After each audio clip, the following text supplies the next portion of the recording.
Ya, oke. So, hari ini kita akan bahas tentang avoiding plagiarism ya. Kalau kalian punya bukunya silahkan dibuka. Jadi kita harus tahu dulu cara-cara tentang avoiding plagiarism bahwa di kampus kita sendiri ketika kalian mau daftar munakosyah itu harus cek similarity yaitu 35%. Nah, kadang kesulitan mahasiswa itu adalah menurunkan similarity-nya, ya kan? Biasanya mungkin Anda terdeteksi 50%, ya kan? Kemudian caranya gimana? Ya, of course dengan cara paraphrasing and summarizing. Jadi hari ini kita akan belajar itu. Nah, pertama dari plagiarism itu apa? Kalian sudah tahu ya, pas di awal perkuliahan kita sudah membahas itu, bahwa taking ideas or words from a source without giving credits, ya kan? Itu kita namanya apa? Plagiarism.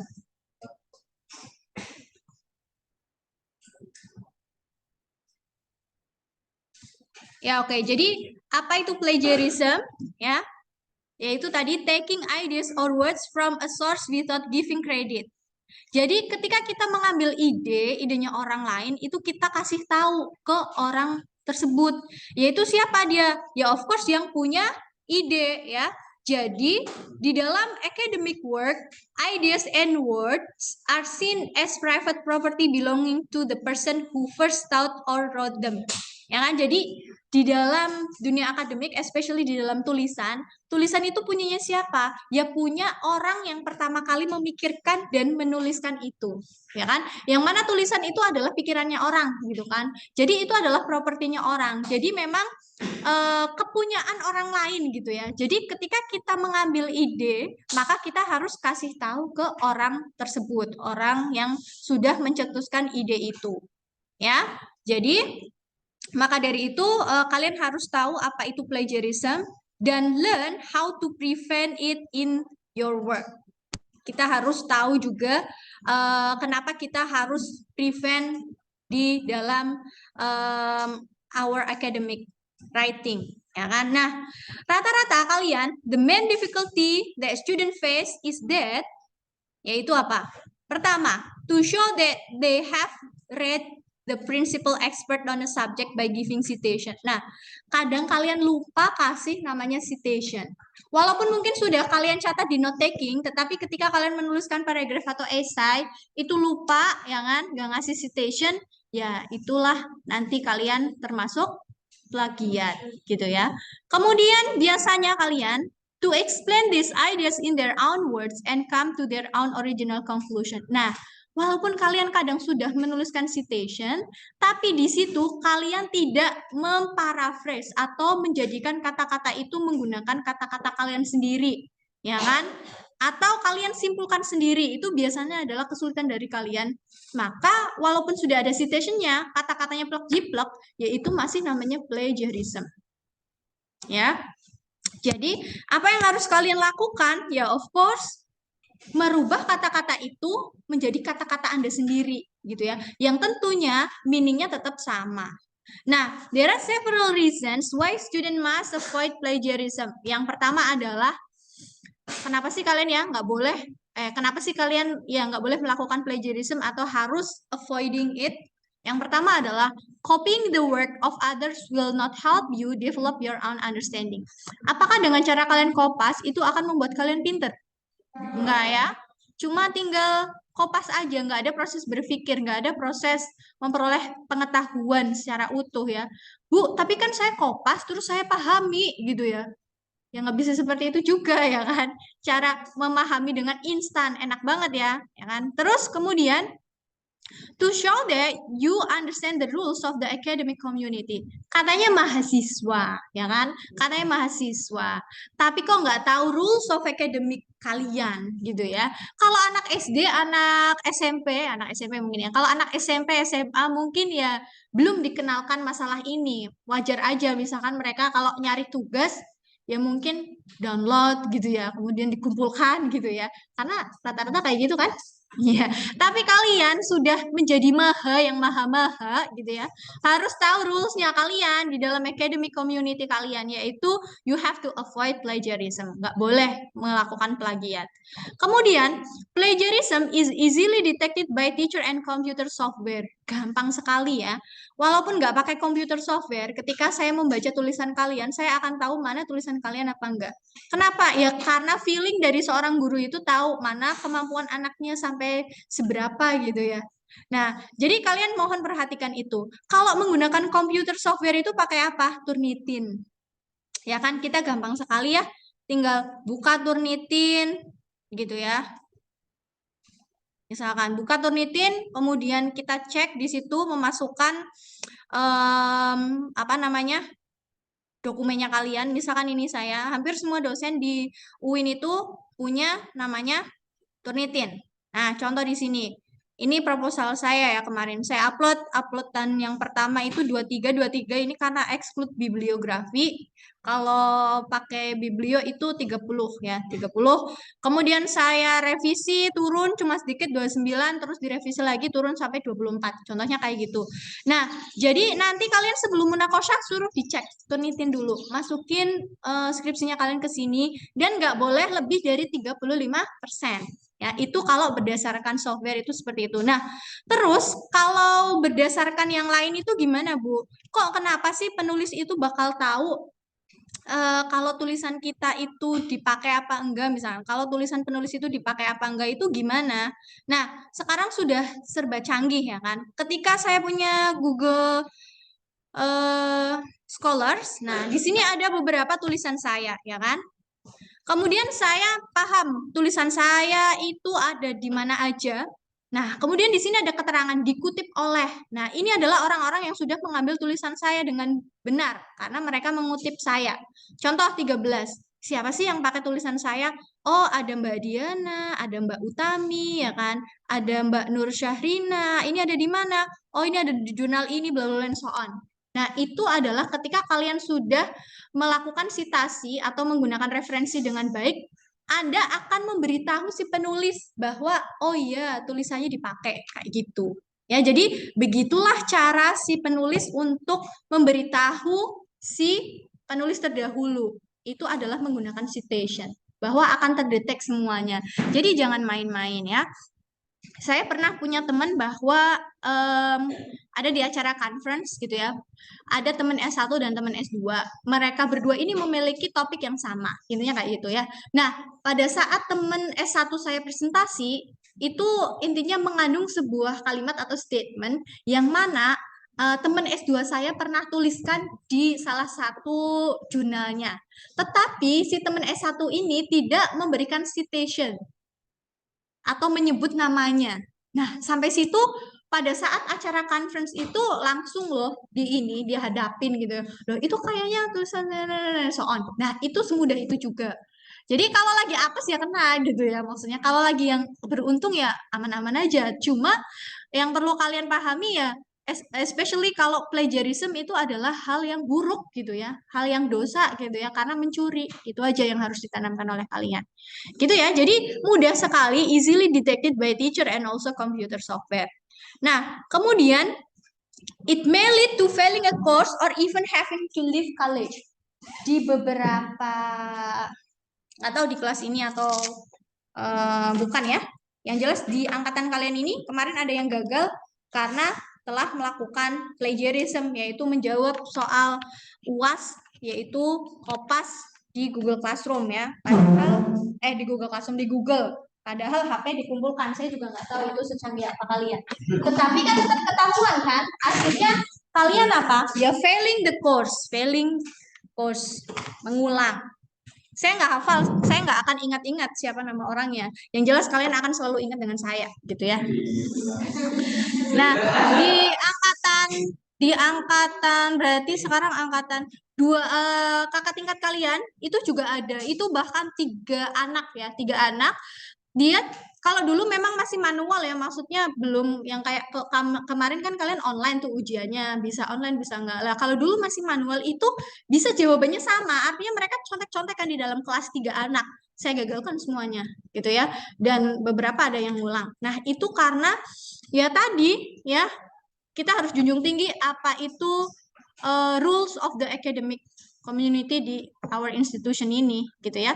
Bahkan beberapa universitas ada yang tegas juga bisa di DO ketika skripsinya menjiplak gitu ya, itu bisa di DO gitu ya. Nah, itu adalah kenapa kita harus tadi avoiding plagiarism. Nah, caranya dengan apa ya kan?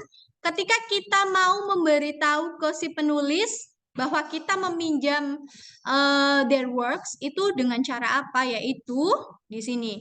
Yang pertama, Anda bisa menggunakan summary and citation.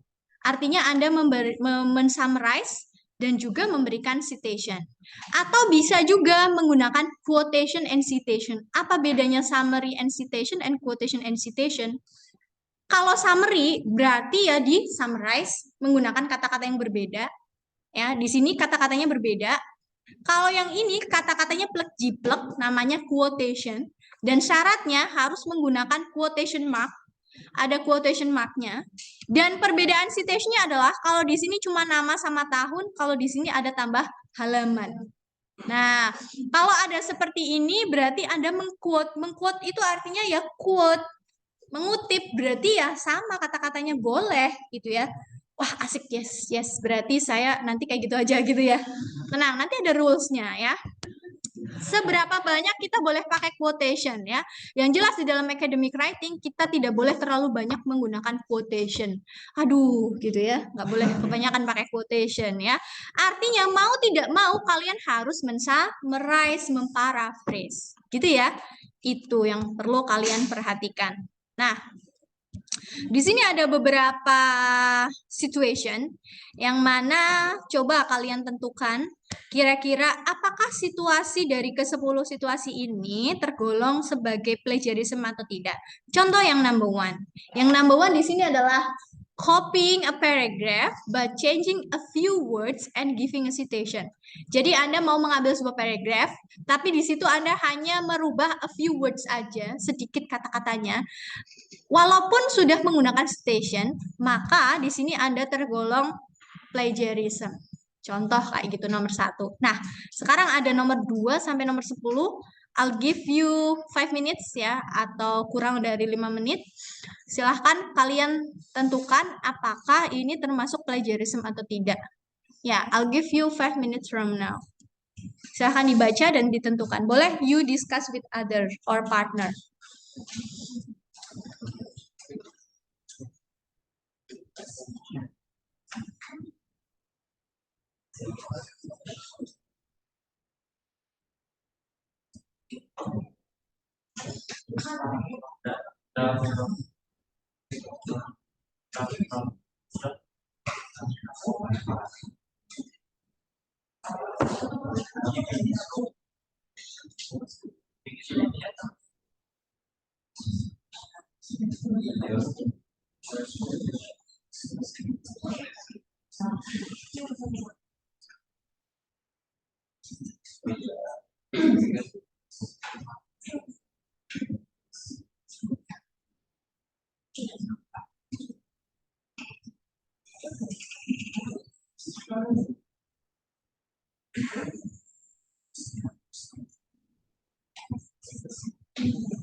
Ya, sudah apa belum? Sudah ya, oke. Let's discuss from number 2. Ya, di sini adalah cutting and pasting a short article from a website with no citation. Yes, of course ya. Cuma copy paste gitu ya dari website dan tanpa citation. Number 3. Taking two paragraphs from a classmate's essay without citation. Yes or no? Iya, walaupun teman kalian sendiri gitu ya, walaupun kalian sudah akrab banget ya, terus mungkin nggak akan marah gitu ya, atau best friend gitu ya. Tapi itu kan punya orang lain gitu ya, misalkan mungkin punya your girlfriend or your boyfriend, memang hubungan kalian akan langgeng gitu ya. Ya kan? Ya, jadi ya of course itu punya orang lain ya, jadi harus you use citation ya, karena secara akademik harus profesional ya, walaupun punya teman sendiri harus profesional ya. Oke. Kemudian number 4, taking a graph from a textbook, giving the source. Yes or no? No ya. Jadi ketika kalian mengambil graph itu berarti grafik. Nah, selain grafik berarti bisa picture, figure, or something like that. Pokoknya semua yang bukan punya Anda ambil dari orang lain, textbooknya orang lain, giving the source. Walaupun itu cuma icon gitu ya, walaupun itu cuma gambar, misalkan Anda ngambil dari internet pun harus menggunakan source. Paham? Kalau di dalam academic writing itu seperti itu. Ketika Anda nulis nanti essay, academic essay, ya kalau pakai gambar, itu gambarnya punya siapa, pokoknya harus giving the source. Ya. Kemudian, taking a quotation from a source, giving a citation, but not using quotation mark. Yes or no? Yes, ya di sini oke, quotation. Oke, ada citationnya, tapi ya not using quotation marks. Lah kenapa? Karena lagi-lagi punctuation itu adalah memberikan makna. Contohnya, ketika kita membuat pernyataan pakai titik, membuat pertanyaan pakai question. Kalau misalkan membuat pertanyaan tidak pakai question, apakah itu question? Ya bukan ya. Sama aja di sini adalah quotation. Tapi Anda membuatnya nggak pakai quotation mark, apakah itu namanya quotation? Ya bukan, contohnya kayak gitu. Jadi pembaca itu akan menganggap bahwa oh ya ini sudah Anda paraphrase, ini sudah Anda summarize. Karena nggak ada quotation-nya. Tetapi kalau ada quotation mark-nya, oh ya berarti ini adalah tulisannya masih ori, sama seperti sumbernya gitu ya. Itu maknanya seperti itu. Jadi jangan sampai lupa menggunakan quotation mark ketika Anda menuliskan quotation. Selanjutnya adalah using something that you think of as general. Ya, nah di sini kira-kira gimana? Apakah menggunakan quotation atau tidak? Tidak ya. Ya jadi kadang something general, tapi beneran loh ini yang general knowledge. Artinya semua orang itu tahu. Namanya general knowledge itu semua orang itu tahu gitu ya. Contohnya misalkan, ya COVID-19 itu terjadi di bulan apa, tahun berapa misalkan. Ya itu nggak perlu kita giving citation atau ngambil dari tulisan orang lain. Bahwa ya semua orang tahu gitu ya. Itu adalah general knowledge ya. Contohnya seperti itu. Kita nggak usah pakai citation. Nah, kemudian number 7. Using a paragraph from an essay you wrote and had marked the previous semester without citation. Kira-kira gimana? Yes or no? No. Yes or no? Yes. Yes or no? No. Kenapa? Karena punya sendiri. Jadi kalau punya sendiri, kemudian sudah dipublish gitu ya, kita nggak perlu pakai citation. Apakah seperti itu? Iya. Karena kita pun nggak akan marah gitu ya. Nggak seperti itu teman-teman ya. Jadi walaupun punya sendiri, tetapi tulisannya kita itu sudah dipublish. Contohnya kalau ini sudah di biji apa sih, di score head mark ya in the previous semester, kita pakai lagi itu namanya plagiarism ya kan. Kalian misalkan ada yang ngulang kredit gitu ya, pakai tugas yang udah gitu ya, itu namanya juga plagiarism kayak gitu ya. Nah, kalian mungkin beberapa ada yang pernah baca buku, misalkan bukunya Brown. Di dalam bukunya Brown, dia kok cited Brown juga. Berarti dia itu mensitasi karyanya sendiri. Nah, contohnya kayak gitu. Ya kan? Atau misalkan bukunya siapa kalau di bahasa Indonesia misalkan. Ada buku filsafat ilmu misalkan. Karya siapa? Nah, misalkan dia mencatat nama si penulisnya loh. Kok ini kan penulisnya ini, tapi kok ada namanya ini di citation. Nah, itu maksudnya adalah sama seperti ini, ya. Bisa dinamakan namanya self plagiarism, plagiat, memplagiasi diri sendiri gitu ya. Ya itu jadi nggak boleh, walaupun punya sendiri, walaupun kita juga nggak marah, tetapi secara academically gitu ya, itu nggak bisa, nggak boleh. Oke, selanjutnya using a paragraph. Oh, mana tadi? Using the result of your own research from a survey without citation. Nah, kalau ini baru boleh karena ini baru dari risetnya kita, belum dipublish, belum menjadi our work, baru hasilnya aja, hasil survei lah atau apa gitu ya, observasi kah, and so on, without citation. Kemudian discussing an essay topic with a group of classmates and using some of their ideas in your works, gimana? Ya boleh ya, kadang kita diskusi dulu, kemudian kita habis itu suruh membuat sebuah apakah kita mau nulis ini idenya siapa, kan enggak ya kan. Kalau ini sah-sah aja karena adalah cara pemerolehan ide kalian memang by group gitu. Nah, kemudian giving a citation for some information but misspelling the author names. Apakah plagiarism? Yes. Ya, contohnya saya Desi, D-E-S-I pakai I. Ketika kalian menulisnya D-E-S-Y, apakah itu yang dimaksud saya? Bukan ya. Nah, kayak gitu contohnya.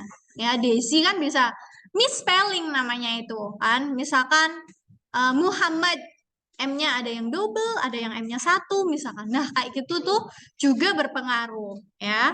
Jadi mohon perhatikan ya. Nah, di sini ada keterangannya bahwa nomor 10 di sini ya, the situation number 10 di sini, when the author name is misspelled is technically plagiarism but really carelessness. Nah, itu adalah hal yang sangat careless ya, ketika kalian misspell. Kemudian number 9, your teacher may have encouraged to discuss with the topics, then write an essay on your own. Maka di sini kita namanya bukan plagiarism. Nah, yang nomor 7 tadi, ketika kita punya karya, di situ kita harus men-cite it, kalau tidak namanya self plagiarism. Nah, di sini self plagiarism. Kemudian kalau yang nomor 6, bahwa general knowledge atau common knowledge itu dipastikan dulu ya, bahwa apakah benar-benar common knowledge atau bukan. Artinya semua orang udah tahu itu atau belum. Kalau semua orang tahu, maka itu kita kan bisa namakan common knowledge atau general knowledge. Oke, sampai sini ada pertanyaan terkait dengan situation tadi. Mudah-mudahan akan membawa pencerahan buat Anda dengan memperhatikan beberapa situation ini sehingga Anda tidak terjebak dari namanya plagiat. Gitu ya. Oke, nah kemudian di sini how to avoid plagiarism, yaitu dengan cara summarizing and paraphrasing. Ya, karena apa? Ini dia kata-kata yang perlu kalian perhatikan, bahwa quotation should not be overused. Kita boleh pakai quotation, tapi nggak boleh overuse. Biasanya kita boleh pakai yang gimana, Bu? Kalau ada statement yang terlalu pendek, kita nggak bisa summarize atau kita nggak bisa paraphrase, boleh pakai quotation. Atau ada kata-kata yang memang sudah well known, contohnya kata-katanya Bung Karno misalkan ya, berikanlah aku satu pemuda, maka akan, ya lah itu ya contohnya, itu kan sudah well known kata-kata itu, maka nggak usah diparaphrase nanti merubah makna gitu ya. Jadi kita quote misalkan yang kayak gitu. Al-Quran, nah biasanya adalah apa, ketika kalian mengutip ayat Al-Quran, terjemahannya jangan diparaphrase, dosa ya kan. Nah itu nanti merubah tafsir ya. Mungkin kalau kalian sudah menjadi ahli tafsir yang tingkat tinggi boleh mau dirubah-rubah. Tapi kalau misalkan masih santri dari pesantren mana ya, itu jangan ya kan. Itu membahayakan. Nanti malah menyesatkan gitu ya. Nah itu kalian pakainya quotation. Nah, yang perlu kalian pahami dari paraphrase and summarizing itu apa? Yaitu di sini, paraphrasing itu adalah involves rewriting a text so that the language is substantially different while the content stays the same. Saya kira kalian sudah pernah belajar ini ketika dulu di paragraph writing. Ketika kita menulis topik sentence dengan concluding sentence, nggak boleh sama. Maka kalian harus paraphrase gitu kan ya. Nah, paraphrase itu rewriting a text so that the language is substantially different while the content stay the same. Isinya sama tapi language-nya berbeda. Kalau summarize, reducing the length of a text but retaining the main point. Misalkan Anda mau mengutip satu esai, kemudian Anda hanya mensimplifikannya menjadi satu paragraf. Nah, itu maka namanya summarize. Atau misalkan dalam satu paragraf, kemudian Anda hanya mensimplifikan menjadi satu sentence, maka itu namanya juga summarize. Gitu ya. Nah, kemudian oke, yang ini saya lewatin dulu. Nanti kita akan bahas karena Zoom-nya bukan premium, jadi cuma 40 menit. Saya mau ngejar ke paraphrasing dulu. Nanti kita up lagi. Ini untuk konsumsi kelas selanjutnya ya. Benar. Ya, kita langsung ke paraphrasing. Ya, ketika ada di buku ini silahkan kalian buka halaman 50 ya. Jadi di sini ya, paraphrasing and summarizing are normally used together in essay writing. Jadi dua kegiatan ini biasanya itu digunakan secara bersamaan. Tapi bisa juga hanya digunakan satu aja, yaitu cuma paraphrase. Tergantung dari teksnya. Kalau teksnya cuma simple satu sentence ya cukup di paraphrase. Kalau misalkan kalian mengambil dari sebuah paragraph ya bisa kalian summarize. Kayak gitu intinya. Tergantung situasi yang ada. Ya bahwa paraphrase and summarizing itu bisa kita pakai sendiri-sendiri. Sendiri-sendiri berarti cuma paraphrase aja. Atau ketika kalian memparaphrase kalian juga men-summarize. Gitu ya. Nah contohnya di sini teman-teman. Di sini ada contoh. Silahkan dibaca. There has been much debate about the reason for the Industrial Revolution happening in the 18th century Britain rather than in France or Germany. Nah, ketika diparaphrase menjadi seperti ini. Coba kalian temukan persamaannya, persamaan dari language atau makna yang ada di kalimat sebelumnya dan kalimat yang kedua. Kira-kira apa yang sama dengan apa? Mbak yang di depan ini materinya di sini bukan di HP. Ya, dari tadi ya.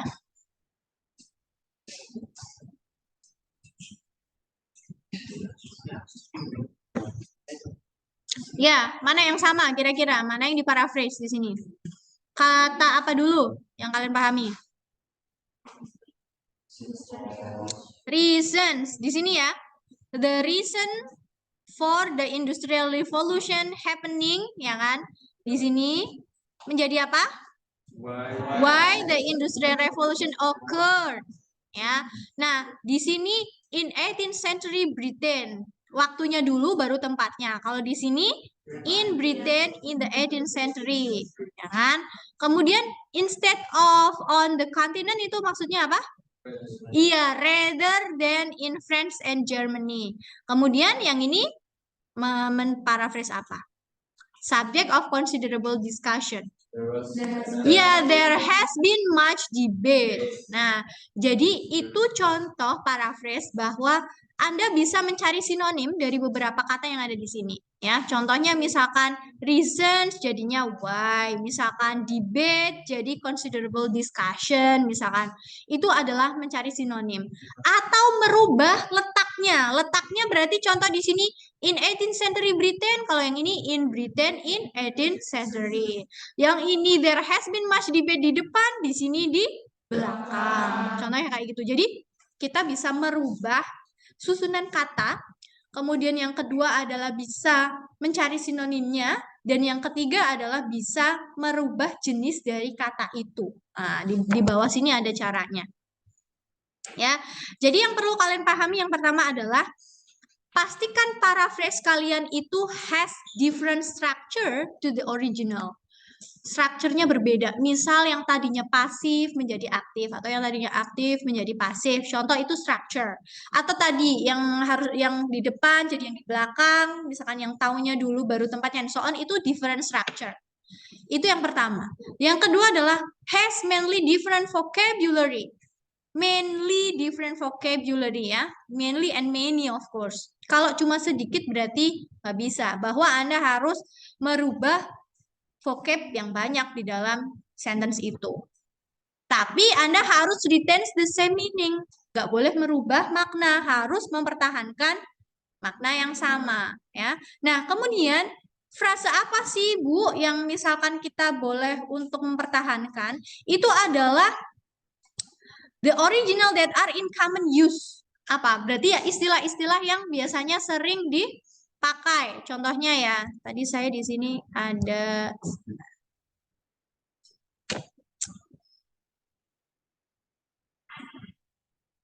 sebentar.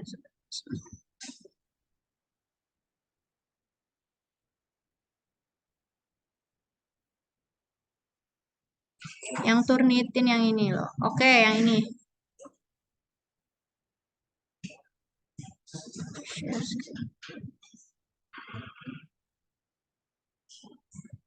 Oke, contohnya gini ya, teman-teman. Saya mau... Nah, ini. Oke, ini adalah hasil dari cek Turnitin saya ya. Ketika kita lihat yang diwarna-warnai ini adalah yang sama, Maksudnya yang sama itu yang sama dengan orang lain ya. Contohnya di sini ada English has been the most important ya. Ini terdeteksi sama. Ini juga terdeteksi sama. Di sini ada kode-kodenya, ada angka-angkanya. Di sini 17 ini. Nah, ini apa nih? Oh, ini adalah ini loh, teks aslinya kayak gini. Ini punya kita, contohnya kayak gitu. Tinggal diklik-klik aja. Nah, apa yang harus dipertahankan contohnya adalah terms yang sudah common use. English Education Study Program of UIN. Ini common use. Ini boleh dipertahankan. Tapi juga masih terdetek similarity. Jadi walaupun terdetek similarity itu nggak apa-apa. Ya, karena ini memang common use, mau diparaphrase jadi apa gitu ya. Jadi mohon perhatikan ketika kalian menulis, selain yang common use ini, kalian harus paraphrase. Karena yang common use aja kedetek gitu loh. Ya kan? Contoh Merdeka Belajar Kampus Merdeka, misalkan MBKM, itu kan common use, itu juga terdetek. Ya kan? Jadi pertahankan yang seperti ini, kemudian Anda harus memparaphrase yang lainnya yang bukan common use, yang terms-terms yang biasa. Nah, ini kan warna-warninya.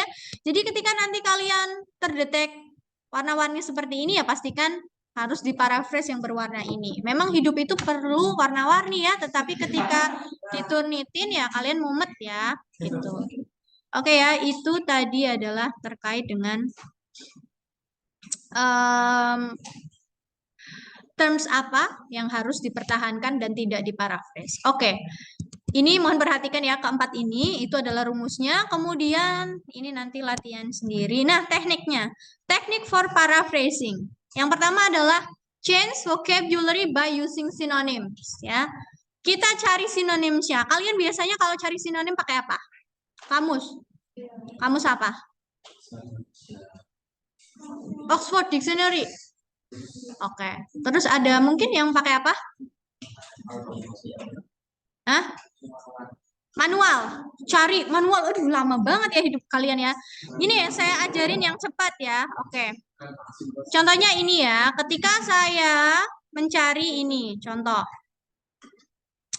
Ya, di sini saya lagi nulis nih ya, nulis buku nih, buku TOEFL bareng sama dosen-dosen yang lain. Nah, di sini contoh saya mau mencari sinonim manajemen. Saya tinggal klik aja, klik kanan. Kemudian muncul di sini organization, running, administration, supervising, managing, bla bla and so on. Ya kan? Ketika apa? Ketika kalian bahasanya di laptop kalian sudah di-set ini bahasa Inggris. Bukan cuma Microsoft Word aja. Silahkan cari settingnya di kalian setting ya.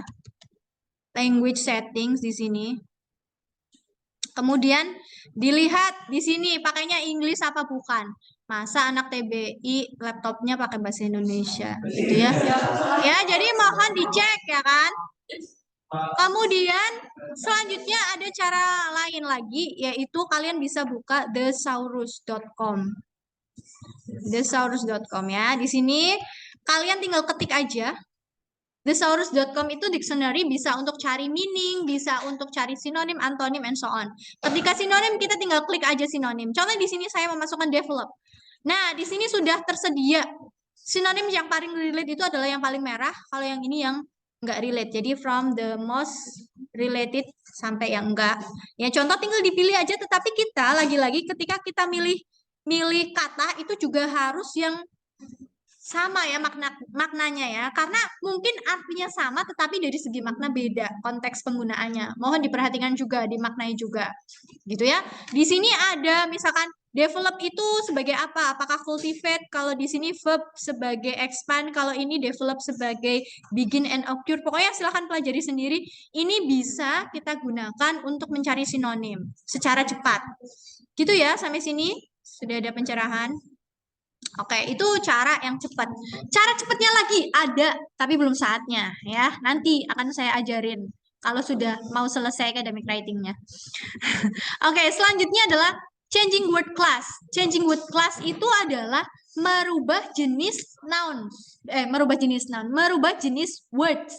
Misalkan ada yang dari noun ke verb, atau di sini jadi adjective ke verb, atau adjective ke noun misalkan. Ya of course tergantung dari susunan yang ada di dalam kalimat itu, ya kan? Misalkan ya ini noun-nya cocoknya menjadi apa? Explanation menjadi explain misalkan dan lain sebagainya. Contohnya mana ya? Sebentar. Yang tadi contohnya ini enggak? Ya, contohnya di sini ada happening sama occur. Apakah jenis katanya sama? Beda, ya kan? Occur itu verb, happening itu bukan verb, ya kan? Kemudian apalagi di sini? Considerable discussion. Nah, ini has much been debate, ya. Has much debate sama considerable discussion ya. Discussion and debate di sini. Ya kan? Kemudian mana lagi? The reasons jadi why. Nah, itu juga dari segi class of the word-nya beda. Nah, contohnya kayak gitu, merubah jenis katanya, ya. Kemudian selanjutnya adalah changing word order. Merubah susunan dari kata-katanya. Tadi yang tadinya di belakang menjadi di depan and so on. Gitu ya. Itu adalah cara untuk memparaphrase. Nah, kita lihat di sini ya contoh ya. Di sini ada the growth of the car industry parallels. Nah, coba dari yang ini nomor 1.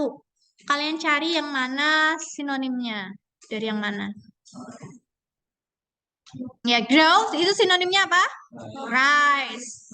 Car di sini sinonimnya automobile. And then match jadinya parallels ya. Terus development, progress, modern, contemporary. Ya, itu contoh dari itu. Kemudian di sini contoh dari word class. Word class. Nah, di sini ada management jadi apa? Manajemen itu apa? Noun. Jadi apa di sini? Managerial. Managerial itu apa? Adjective. Kemudian di sini ada help. Jadi apa? Help di sini adalah verb. Jadi apa? Help di sini. Help di sini adalah noun, ya kan? Kemudian apalagi dominant. Di sini adalah noun. Terus jadi apa? Dominated, ya kan? Dominan itu adjective ya. Adjective jadi verb di situ. Nah, itu contoh merubah word class ya. Kemudian kita lihat di sini changing word order contohnya. At the same time, trade unions become increasingly militant in defense of their members' job. Nah, mana yang dirubah? At the same time, nah, increasingly militant trades. Nah, di sini ada di sini ya. Increasingly ini dirubah ke depan, trade union di belakangnya. Kemudian yang di belakang ini tetap tapi berubah in defense jadi defended, ya kan? Nah, contoh kayak gitu itu adalah merubah word order. Ya. Sampai sini ada pertanyaan atau tidak? Kalau tidak kita lanjut dulu ke summarize.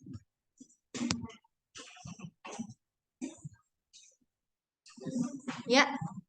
Kalau paraphrase sih, kalau udah di paraphrase tetap di citation. Iya. Jadi syarat kita men-citation itu harus memparaphrase. Kalau yang nggak diparaphrase itu namanya quotation. Nah, oke. Yang lain sudah paham? Jadi ketika kita mengambil idenya orang lain itu, kita harus memparaphrase dan men-summarize dan memberi citation.